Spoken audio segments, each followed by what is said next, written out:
25 دسمبر کو اپنا Christmas day مناتے ہیں، اور اگر ان سے پوچھ لیا جائے یا ان کا عقیدہ اس کے متعلق کیا ہے تو بڑا واضح ہے۔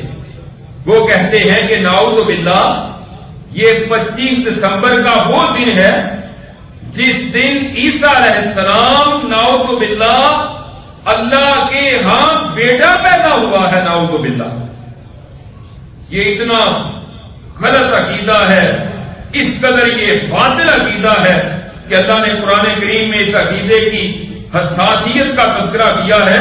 اللہ فرماتے ہیں وَقَالُوا اتَّخَذَ الرَّحْمَنُ وَلَدًا لَقَدْ جِئْتُمْ شَيْئًا إِدًّا، انہوں نے کہا کہ رحمان نے بیٹا بنایا ہے، رحمان نے اولاد بنائی ہے، تم نے تو بہت بڑی بات کہہ دی ہے۔ تَكَادُ السَّمَاوَاتُ يَتَفَطَّرْنَ مِنْهُ وَتَنشَقُّ الْأَرْضُ وَتَخِرُّ الْجِبَالُ هَدًّا أَن دَعَوْا لِلرَّحْمَنِ وَلَدًا۔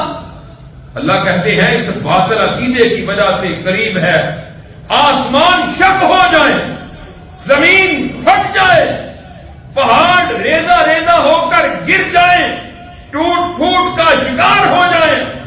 ان دعوا للرحمن ولدا، کہ انہوں نے رحمان کے لیے اولاد قرار دے دی، یہ کچھ چھوٹی بات ہے؟ وما ينبغي للرحمن ان يتخذ ولدا، اور اب رحمان کے تو یہ لائق اس کے شیان شان ہی نہیں کہ وہ کسی کو اپنی اولاد بنائے۔ اب آپ قرآن کریم کی ان آیات کا جو سورہ مریم سے میں نے پڑھی ہیں، ان کا اور عیسائیوں کے باطل عقیدے کا کمپیئر کر کے دیکھیں، دونوں کا تقابل کر کے دیکھیں۔